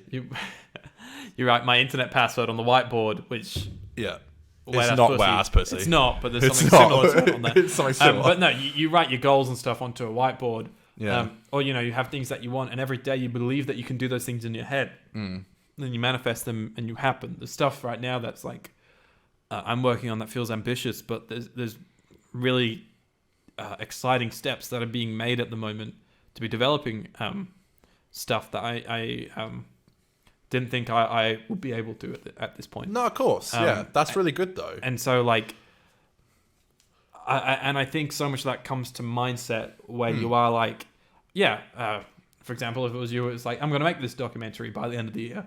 And then you are going to make it. Like, you wake up every day, you tell yourself you're going to make this documentary every year. You look at your whiteboard, it's on there, you read it every day. I'm going to make this documentary this year. Yeah. That's a good point. You have to start chipping away at it, and you do your first shoots, and you build up momentum more and more from that. Just telling yourself and manifesting this, like even a small thing, like which hasn't been manifested yet, but just for the short that I was talking about, Let Me Be, to be successful at the festival run, like that's what I sort of keep telling myself. Like, I want Let Me Be to be successful at festivals. Obviously, that depends on the quality of the film at the end of the day, and that's something that I'm working on. But it's also developing a really good festival plan and things like that with the team to get it out. I think also it would be, if this doesn't happen this time, there's always next time. Yeah, there is. Yeah, and there's always how. Like you say, every project, next time you'll be even more experienced. Yeah, exactly. That's a big thing. Yeah. I think you should still try and get it in your head that like this one is like, I'm gonna do well with this one, and there's more chance of you doing well with it if you, not necessarily stakes, because you don't want to crumble under the pressure of it, but having that in your head that something is gonna happen, I think kind of makes it happen. Obviously, within reason. The law of attraction. I can't be like, I'm going to make a feature film at the end of this year. You're going to fly like, the moon, I'm not going to make a feature film at the end of the year. Everything within reason. But I believe a lot in manifesting. I also think, like, we're in the time now where it's going to be different, and, things are changing. And what happened 10 years ago is not what's happening now. I think it is, like, different. Exactly. I wanted to make this documentary about, like, how every birthday, I'm like, I want to do a charity thing. Not one of those dumb things on Facebook where you're like, donate to this. I've always wanted to do like a concert almost, where like you know, I had to play tunes. I've you know, I'm a disc jockey. I've played. Waka waka. Waka waka, like Aidan.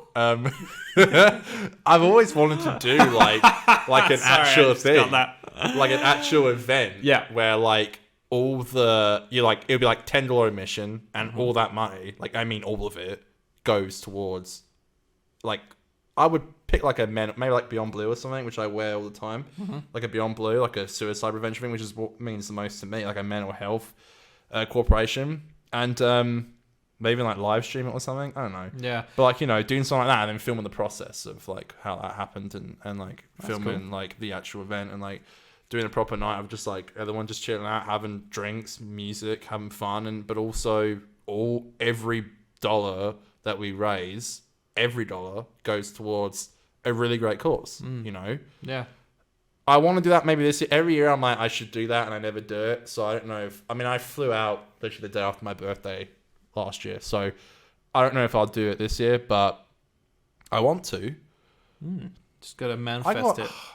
I'm like you, man. I got so many things I want to do, and I feel like I sometimes just never do them. You can only do like one thing at once sometimes, I think. It's hard. Yeah. Just got to tell yourself to do them. Yep. Scream it in your head every day when you wake up. Make the music. Make the documentary. It. Remember when this was a Doctor Who podcast? I spoke for like 20 minutes. That was a long time. Fuck, what are we are so overrunning. All right. I can't remember how that fucking started. Dude, that literally I can't remember how that started. Going roller coasters, mountains, madness. Fucking great episode though, and I love the ending. It's great. Into the Dalek is amazing. Yeah, that's how it ends. It's Aidan's and Connor's podcast. Just guess our rankings. So good. You tell me. I love this episode, man. We haven't even done this shit Goof for the week. Oh my god, we haven't even done this yet. We haven't even done fucking Goof for the week yet. We gotta do this quick. This is the first time ever, by the way, that I played the Goof for the Week tune before I said it's time for Goof for the Week. Connor, your Goof for the Week, do you just have the one? Yeah, it's the... you bastard. Sorry, man, I got that bad back going on. Yeah, tell me about Goof for the Week. This is the segment where we talk... Sorry, I'll tell the audience what Goof for the Week is. Yeah. Is the moment where we talk about the production errors. Connor, what's your Goof for the Week? They land in some splooge, and then they go through the thing, and they're suddenly... They come through a pipe, and they're dry again. But to be fair, in the episode, they're like, it's a heat pipe. Yes. Is that what you're going to say? Yeah, so I always was like, oh, they dry off so quickly and stuff. But I was like, you know, it's a heat pipe. They make the pipe red and the steam, and you don't want them walking around in wet clothes for the rest of the episode. I agree. I understand. They did come out too perfect. That's what I'm saying. Could they at least have a little bit of, like, their clothing could be a little bit... a little bit of sploogey. Yeah, that was my only thing. But that's probably one of the biggest goofs in Doctor Who history, because I know everyone noticed I don't think it's a... Like, they do explain it. It's not technically a goof. They do, but you're right though. They come out too clean. Yeah. Like Jenna Coleman's hair's perfectly straightened again, and Peter Capaldi's hair's perfectly dry. It's not even rustled up. Yeah, it's like perfectly. It's messy at the end of the episode. Did you notice that? I did notice that. Like, I love when he's sitting on the console like that. Yeah, I love Peter Stark. It is messy. Oh, we haven't even spoken about the scene where the "Am I Good Man" scene, and it's just that awesome 2-shot for like a minute of them. I did mention that a little bit briefly at the beginning. Oh well, I didn't, and it's one of my favorite scenes in Doctor Who. Yeah, it's really great. It is really great. My goof of the week. Too busy talking about Louis Theroux. Rusty has memories. He does. Right? And those memories include Stolen Earth. Stolen Earth. He was one of the Daleks in Stolen Earth. He was the Dalek in Dalek, apparently. Yep. Like, don't quite make sense, right? Isn't it just memory banks, though? But... I don't know, man. Yeah, he gives a fuck. Fuck! I don't think he's a Dalek in Dalek, but... No, he's obviously not. He can't be. I think it's just that Dalek dies. It self-destructs. Do you know in like the Batman where he wears those like eye lenses where he records everything? That's like every Dalek with their Dalek stick. So they've gone through the... Yeah, they go through everything that the Doctor just happened to be there for. All right, let's move on to Australia's second favourite segment. It's time to pull back the curtain on the episode and do behind the scenes.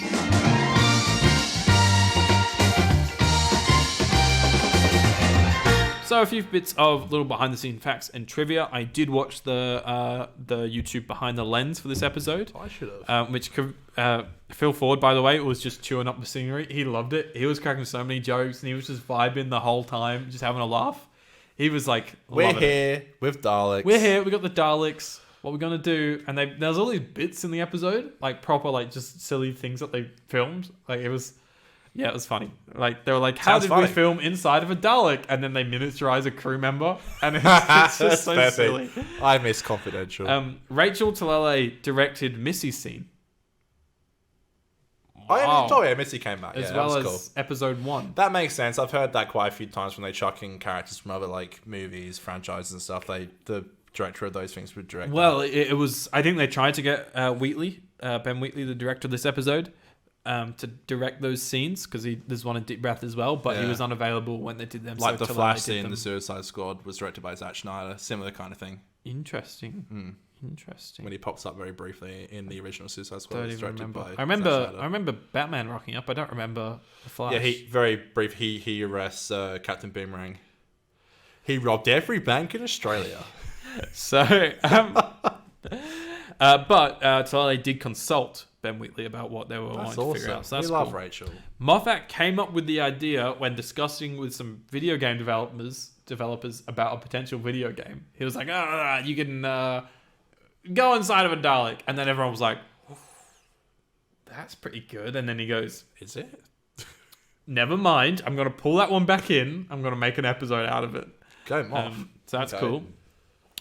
So we know the script leaked. We talked about that last week, that the script this episode leaked. Yeah. One thing that I should correct myself on is that you said the first 5 scripts leaked. But you said wasn't only Deep Breath that had the episode. No, you said did all 5 of the episodes get leaked? Because I said that Deep Breath, the episode itself got leaked. Into the Dalek also got leaked, the rough cut. Oh, okay. So is it just episode 1 too? We'll find out as we go through the Robot of Sherwood. Did Robot of Sherwood get leaked? Who knows? Tune in next week, fuckers. A cool little effect that I just, it's obvious how they did it, but I thought they did it really well, was when they're climbing up the Dalek. Oh, yeah. And they obviously just put it on the floor and they're climbing on the floor. I just thought the green screen was really effective and it looked if you don't know, you don't know. That's it. I didn't even think about it when I watched it. That's the thing. I did. I didn't even think. As I was making my coffee today, I'm like, that's how they did it. It's Sam Raimi shit, bro. Sam Raimi shit from the first Spider-Man. And the other thing I want to talk about is, I don't know if you saw Crispy Pro. He made a YouTube video like a week ago about the biggest Easter egg in all of Doctor Who. No, I didn't. No. And that is, ever since like the Rebel Flesh and the Almost People, I think was the first appearance, there is this fucking plank / crate. Sometimes it's just a plank. Sometimes it's in the form of a crate. Yeah. It's got a pattern on it that just appears all through Moffat's time on Doctor Who. The BBC's prop department. It's the prop department. Yeah. But he made a whole video pinpointing every time it's used. Okay. And the moment he showed it, I was like, that's the piece of rubble that Clara pulls off herself in Journey to the Center of the TARDIS. Because you mentioned that. Because you was like, she does it too like easily. Yeah. Okay. Yeah. And I noticed it's in this episode as well. Okay. Yeah, that was just the other. Excuse me. Yeah. I watched his recent video on the Centurion. It's good. It's good to see him uploading again. We love you, Crispy. We love you, Crispy. Fan of the show. Do you have anything over on Instagram to talk about? Yes. Okay. Just briefly. We don't have anything on Twitter because I didn't post this week about it. But it's time to talk about a segment that's called Just Twitter Tings. We want to change it this week to exclusively Just Insta Tings. Get to upload to Twitter. Did I forget to upload to Twitter? Don't forget. Well, did you forget to do it? What's happening on Instagram? Come on. Fuck you. This is a segment where we talk about your thoughts. All right. Do you like Into Dalek? 80% said yes. 20% said no. Okay. No. They're like, fuck you. This episode sucks. Oh. Never been into a Dalek before. Who said that? My girlfriend. Oh, wow. Very funny, Kim. I, of course, our review from Jacob. Just finished work. Just finished work. How long do I have? Because I said Into Dalek, because he actually didn't send anything when I came into the studio today, like an hour and a bit ago. So I said, Into Dalek review, send it, because he always sends it, he never forgets it. Anyway, where you were, Jacob, send it to us. That's a bit fucking don't dox weird. yourself. No, I thought it'd be like Tesco's or something. Don't. If it's not Tesco's or like Asda, don't send it. Then I don't care. No, I do care. Just don't go this specific place. This episode is good, I think. Can't really remember other than a very small Peter Capaldi bit. But I think Rusty is an interesting character. It's great to have a Dalek with a bit of character, and I'm glad he returns in the criminally underrated Twice Upon a Time. Criminally underrated, Jesus. Question of the week. What's the best James Bond movie for me? It will always be Goldfinger. What is the best James Bond movie? I've only seen a few. I'd say Skyfall. Yeah. I've seen all of them. Controversially, I have a video on my YouTube channel. Yeah, that's Aidan Green. Is that the controversial? It's the one that I turned comments off of. Yeah, I heard about that. I turned them back on recently and reread them and was like, God, everyone's just everyone has their opinion. I feel I ranked every Bond film because I went and watched them all for the. Well, I'd seen Goldfinger. I'd seen quite a few of them before. So it's called Goldfinger.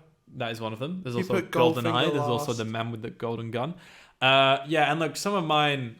Look, it's probably not the best list in the world, but anyways, I've seen them all. A few of them I've seen a lot of times. I really like Craig's run. Yeah, Casino Royale really that's literally the only ones I've actually watched all of. Sorry, because Quantum of Solace is dog shit, is what I meant to say. Casino Royale is my favorite. Royale is my favorite. Solace, I actually still enjoyed Solace, but I was a young kid, so it's all right. No, well, it's a shit movie, but it's all right to watch, you know. And then Spectre is like an okay movie, but it's boring to watch. Skyfall is amazing. Yeah. Casino Royale is the best James Bond film in my opinion. And then No Time to Die is good fun. I really like No Time to Die. Yeah, we rented out a whole gold class for you to watch that. Oh, flex. You said it like you were like, yeah, I bought the whole. I know the guy did though. He's a friend of ours. That was great. All like friends and family on the same thing. It was really great. That's cool. Yeah. Always got to shit on that, haven't you? I do. You hate I'm just that jealous that I wasn't there. Well, thanks for the invite. He also we're going to go in a couple of weeks to go see the new Top Gun Maverick, which by the way, I don't want to fuck. No fucks about I said to him, I was like, bro, I don't even like the Marvel films, but the Marvel. Couldn't you have just picked maybe like Doctor Strange or something? Yeah, because I have tickets to at the second it opens.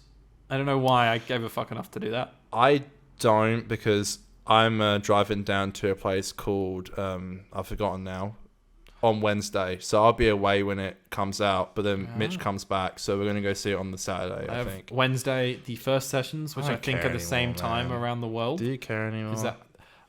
This is the only Marvel thing. Yeah, I love Sam Raimi, but I just don't give a fuck anymore. I can't. It's more I can't care about it anymore. I don't care what they do with the story or anything. It's just I would rather watch this movie. You know, there's all these rumors about old characters coming back. I'd rather watch the movie and be there with a crowd who are loving it. They're the first people there to watch it, and also have no risk of it being spoiled for me. Even though I don't care, I just know I will enjoy the movie. Yeah, I don't think I care. If I mean, I probably will be, because I won't be able to watch it for a couple of days, and yeah, I don't think I care that much. I mean, like, you know what? It sucks because like I really like Raimi and I like Taika Waititi and I love James Gunn, and these are all the people that are going to be releasing movies in the next couple of years. There's the movies I want to go see because I respect them as directors, but I just can't stand this like Marvel films anymore, man. I used to love them, but do I like a guy who doesn't respect himself? Do you get it? Because I got a squid on my head. So the squid is a smiley squid today, to bring it back. This also fucking rocks. Yeah, great. Peter Malak can stay smiling. I always say my score first. Can you say your score first? Fine. Mine is a 7.5. I feel like it could easily be an 8. I'm giving it 8.5. I fucking loved it. It's so good. All right, I'm giving it an 8. It's so good, now though. That we've spoken about I realise how much I enjoyed it. It genuinely is just such a fun episode. It's so well directed. It's so well written. It is. Acting is great. The guest cast is great. The effects are pretty good. Even like the little Missy cameo is really fun. I really love it. I really think this is a great episode. It is. And you know what? I really think I'm going to, so far on the rewatch, season 3's been my favourite season because I love Martha. I love the dynamic. Yeah. And the score in that season is so good. Dr. Forever makes me want to fucking jazz. It's so good. I was just watching season 3 deleted scenes yesterday in my free time. That unemployment until next week, until a week and a half. I'm back at work. I'm not unemployed, but I've been unemployed for 2 weeks when my dad's on holiday. I'm back to work soon. But I got spare time watching Darks of Manhattan deleted scenes. Literally, I'm not joking. Of all the episodes you're watching, it popped up my recommended, and I was like, I want to see that. Yeah, okay. It was really good. I was like, why isn't this in the episode? No, Laszlo. Nah, Laszlo wasn't in it. But this is what unemployment does to you, man. You're sat on your couch like, I'll watch this deleted scene. Anyway, yeah, really great episode. I loved it. So you're an 8.5 and an 8 for me. And I go deep breath for 7, yeah? Yeah, Yeah, I I guess stand by an that. 8. But I really do think this season's gonna be great. Apart from next episode and In the Forest of the Shite. Yeah, well, I'm keen to see what I think of next week. I think it's not as bad as I remember it being. We love Mark though. 8 and 8 for me. Deep breath into the Dalek, and I think there's like, massive pros to all the episodes and a few things that took me out of both the episodes. So I think it's a fair score. I'm starting to look at my scores again and base my score a bit more off of these, because like we go back to the series 7 scores, dude, and I was dishing out like so many 7s and 7.5s, where like if I go back to like series 3 and 4, you were harsh, man. There's so many episodes that could easily have got higher than that I gave like lower than that. So I'm trying to balance that shit out a little bit. You're a bit of a fucker, to be honest, Aidan. I'm a bit of a fucker. Excuse me. Oh, I said it. Okay. You're always like, we can't change the scores. I remember you went back and changed one of your scores. I changed one. Yeah, one. And by the way, I'm not asking you to do this because I'm not like you. But my biggest regret, probably in my life, is not giving Human Nature a Family of Blood a 10. Well, I gave it a 9.5. Can I say it's so great. There was my favorite one rewatch. Reason why I changed my score. Okay. I changed my score on Revolution of the Daleks. It better be a good and that's reason. because Revolution of the Daleks was the New Year's special that came before Flux. Yeah. And it did. It did. That's weird. Yeah, it did. So that would mean that Revolution of the Daleks' score would impact Flux's overall score when we do the overall score. You count that as well with the... Yeah, with Flux. Because you count the special Christmas specials, don't you? Yeah. So okay, right. I didn't want you're not a fucker. My overhype of that to affect Flux. You're a bit of a fucker. I'm sorry I called you a pig fucker, as you call me a pig fucker. Jimmy would say. You just call me a fuck. I'm sorry I called... No, he calls Howard a pig fucker. Yeah, I'm sorry I called you a pig fucker. Howard Stern. Yeah, Howard Stern. And on that note... You're obsessed with Howard Stern. You need to do your research. It's just the only one that I know that you know. And Ethan Klein. Ethan. Yeah. E-Dog. You hate Ethan, don't you? I remember you said... I literally don't even... I remember I made fun of Dan Mace as a joke. Okay. And I also made fun of Dan Mace as I was leaving your house the other day as a joke. I was like, go watch Dan Mace. I don't remember. That's like what my was like. Yeah. Watch Dan Mace. I like Dan Mace, but I remember I made fun of Dan Mace and you said, well, look at the guy you watch. He looks like a fucking idiot. And I was like, he does. Do you know what he looks like? Is he like kind of... You don't know, do you? Looks like it's falling apart a little bit. I'm not going to confirm or deny that. I love it. Kind of looks like me right now. No. Scruffy facial hair. Yeah, scruffy facial hair. Kind of long hair. He's got curly hair like me though. It's like grey though, isn't it? It's got a bit grey, yeah. He's a bit old. He's got 2 kids, man. Do you know it's funny? Like, sorry, before we go, one last thing. I was watching, I randomly clicked on a Flux episode. And Kim points out, so true. If you watch a Flux episode, we look so well presented, like facial hair and hair wise. Yes. And I've been growing my hair out since October. And I think you have been growing your hair out too. Probably about a similar time, to be honest. Because now, if you look at us now versus Flux, we look horrible. We look homeless. Yeah, literally. And if you look at us in Flux, we were both shaving on the sides. Yeah, dude, shaved on the sides. Our beards are perfect. Yeah. Now, I kind of like the look, though. I like your look. Your hair's pretty long now. Hey, you've been growing out for a while, haven't you? This shit, man. When was your last haircut? I don't remember. Yeah, neither do I. I've been growing my hair on the sides since October. Look at this shit. Yeah, mine goes down pretty fucking far as well, like down to here. Yeah, fuck, you're a little bit longer than me, actually. Yeah, I want to get it off the top a little bit, but I've been enjoying growing on the sides. But if you actually look at us in our Flux reviews, we look so presented. Dude, I have no idea what I'm doing with my hair. Neither do I. I kind of just want something different, is my thing. I don't know what I'm doing. And I want something different, because I've been doing the same hairstyle since like year 12. Literally same as me. I'm like, I'm grown up now. I don't need to look like a fucking 12-year Who am I trying to impress? Literally. A 12-year club. Well, that's the thing. Literally, like, I know. You go clubbing and everyone's got their shaved hair on the sides. I literally used to cut my hair because I knew I was going to club it on the weekend. Yeah, there you go. Pull girls. That's it. And now I don't have to do that. I'm like, fuck it. I'm just going to become a disgrace. Well, no, I still want to look good. I just want to look, I want to look different good as well. good. But I don't know what I'm going to do. But the other thing is me and my dad are both having a competition to see who gets a haircut. We're playing chicken with haircuts. Okay. So I like that. That's and Mum's like getting mad. She's like, you both look like shit. I know, my parents hate it. They're like, get a haircut. She doesn't mind mine now. And I agree. I think mine's slowly... Like, for a while, it was really fucked, but it's slowly starting to make its way. Mine, I feel like it's gotten better, but when it was grown into it, like, my dad would say to me every day, you used to get it on the sides. What's happened to you, my son? What's happened to you? You Connor fell off. Falling apart. Bloody Ethan. Guys, thank you so much for watching and listening. I usually say this at the top of the show, but I forgot. At 50 Doctors, where you can find us on Twitter and Instagram, or you can just click that beautiful little link tree in the description below. You can watch and listen to us over on YouTube as well to see our pretty faces. And I should probably get off my phone. And yeah, come on, we're saying goodbye. So sorry. That's how you know the show's over. I'm just like, yep. I'm just like, yep, wait, we're still recording? Yep. Sorry. I don't know why I kept saying and. That's the show. Sorry that we went so off topic for about half an hour there, but I think people really like that. I do. It's such a. They're like, we don't come for the Doctor Who reviews. They stay for us. I think they come for the Doctor Who reviews. They stay for the conversations. They stay for us. Yeah. They stay for the off topic. To not become too technical here, the whole idea of the 50% podcast is that, you do go off topic. Mm-hmm. And I think that was the joke when we first started. The only tricky thing is there's like an element of like, do we end up talking about things that are too niche sometimes? That we I get that. Lose. Like it's hard to figure out the balance. But hey, no, I get that. It's been a while since we've gone off topic like that. No, I agree. So, I understand. I understand what you're saying. I think you'll never be able to understand an audience, but yeah, man, my back hurts. So. Dude, I need to urinate. Yeah, thank you so much. We're going to cross streams as we sing out in song.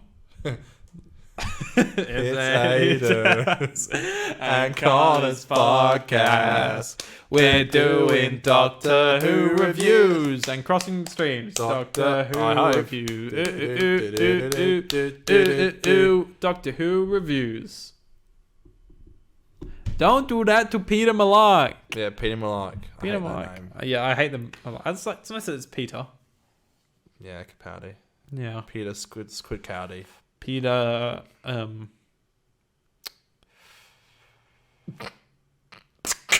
anything? You got any jokes for the last line? Anything for the last line? Peter Rabbit. James Corden. What? He voices Peter Rabbit. No, in the movie. In the latest one, yeah. Yeah. Wow. A Shannon. Peter. Fucking me.